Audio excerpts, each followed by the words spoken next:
아이 씨바브라더. 자, 오늘 주제는 뭐야? 예민한 문제, 출산율. 출산율. 요 부분에서 좀 다뤄보고 싶어.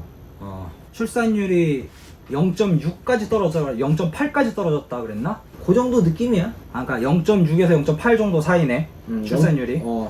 점점 더 떨어지고 있지. 너도 최근에 이제 아이를 낳았지만. 그치. 나는 이제 하나 낳았지만, 나 애국자지. 일단 낳았으니까. 하나 더 낳아야 애국자. 사람들이 착각하는 게, 자, 2명이 만나서 1명을 낳았어. 그러면 한 명이 한 명이 부족한 거야. 그치. 현상 유지가 안 되는 거야. 한 명 더 낳으면 이제 현상 유지되는 거고. 거기서 이제 3명 낳으면 이제 완전 애국자지. 그치.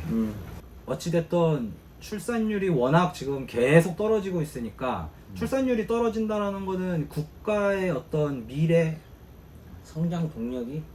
그렇지, 성장 동력이 이제 완전 부재가 돼버리는 거잖아. 없어져 버리는 거잖아.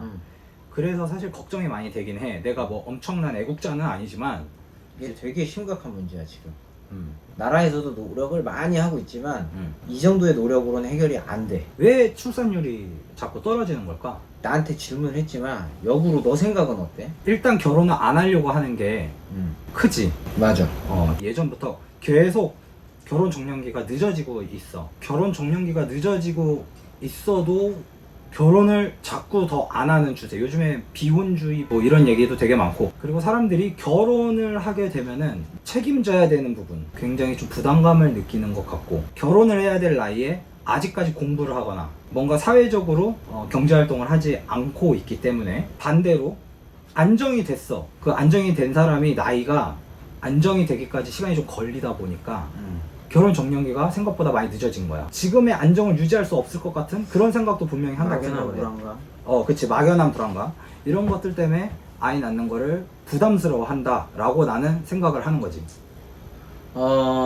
일단 우리나라 현대 역사 쪽으로 어느 정도 연관이 있거든. 이게 어떻게 보면 나비 효과가 너무 세게 굴러온 거야. 1997년도에 뭐가 있었지? 대한민국에?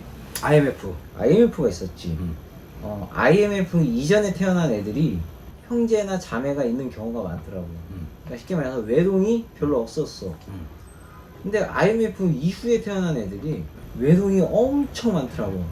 거의 대부분이었어. 이게 왜 이렇게 됐을까라고 생각해보니 IMF가 오면서 먹고 사는 게 팍팍해지고 경제가 안 좋아지고 취업이 더 힘들어지고 이러다 보니 하나만 낳아 잘 기르자. 남부럽지 않게.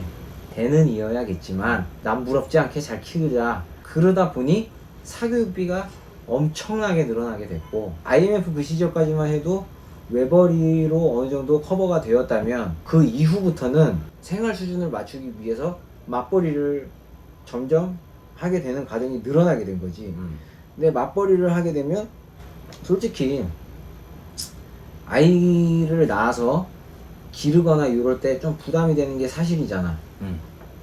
근데 우리나라는 요 집단적 이기주의가 잘못된 방향으로 발전이 돼서 여자 직원이 결혼을 해서 임신을 하면, 아이를 기르면 어느 정도 혜택을 미리 회사 내에서 주었어야 되는데 눈치를 주는 거지. 여자 이제 결혼해갖고 임신했으니까 그만두겠네 이러면서 안 좋은 방향으로 발전을 하게 된 거지. 그러다 보니까 여자도 내가 여태까지 살아오면서 했던 공부들이 있고 내가 살아오면서 해왔던 경제 활동이 있는데 이 커리어를 버리기가 싫어지는 거야.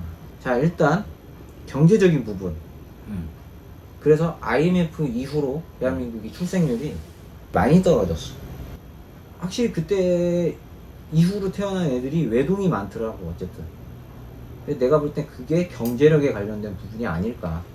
김대중 대통령 요 시절 때까지 해도 대한민국 집값이 이렇게 많이 비싸지는 않았어. 근데 노무현 정부 때 집값이 많이 올랐어. 이건 기록에도 나와있고 통계로도 나와있어. 찾아볼 수 있는 사람들은 찾아보면 돼. 뭐 반박을 할 필요가 없는 거야. 그러다가 이제 노무현 대통령 끝나고 이명박이 대통령이 됐잖아. 이명박 때 집값이 이미 올라가 있는 상태에서 확 줄일 수는 없어. 왜냐면 대한민국의 부동산이 얼마나 예민한데 사람들이 갑자기 떨어지면 난리가 나. 왜? 내 재산이 깎이는 거잖아, 그지? 근데 집값을 서서히 조절을 하기 시작해. 막 집도 계속 짓고 재개발도 계속 이렇게 하고 이러면서, 그러다가 문재인이 대통령이 되고 나서 집값이 어마어마하게 올라. 진짜 말도 안 되게. 나는 그때 진짜 어.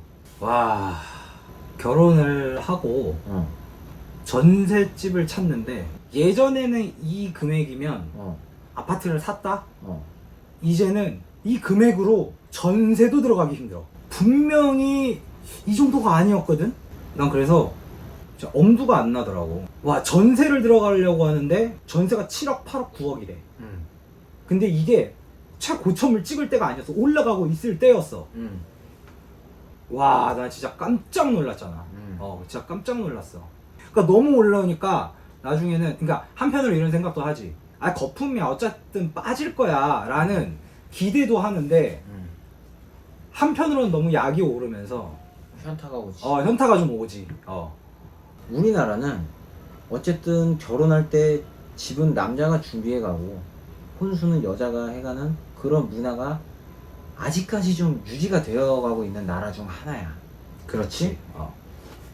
그런데 이제 결혼을 해야 되는 남자들이 학교를 다니고 군대를 다녀오고 이제 나중에 학교를 졸업을 하고 취업을 막상 하게 되면 나이가 30 정도에 가까워지는데, 취업이라는 게 바로바로 되는 게 아니야. 지금 대한민국 경제 상황 자체가. 그렇지. 그치? 그러다 보면 취업도 힘든데, 막상 취업을 해서 경제 활동을 하다가 결혼을 하려고 딱 봤더니, 야, 이 집값이 말도 안 되는 거야. 그러니까 너 같으면 결혼을 하겠니 못 하겠니? 그치. 할 마음이 있어도 엄두가 안 나는 거야. 결혼을 포기하게 되는 거야. 문제는 뭐냐? 결혼의 최소 조건. 안정된 삶을 유지할 수 있는 집, 경제력. 이게 어떻게 보면 남자가 준비해야 되는 최소 조건이잖아. 그치? 근데 경제력은 집값이 상승하는 것만큼 다이나믹하게 경제력이 올라가지는 않는단 말이야. 그러니까 쉽게 말해서 이게 무슨 말이냐면, 내 수입은 코로나 이전, 문재인 대통령 되기 이전, 그러니까 집값이 막 그렇게 오르기 이전과 별 차이가 나지 않지만 물가 상승률 정도로만 수입이 올랐다면 집값은 말도 안 되게 뻥튀기가 됐고 물가도 엄청나게 올랐어.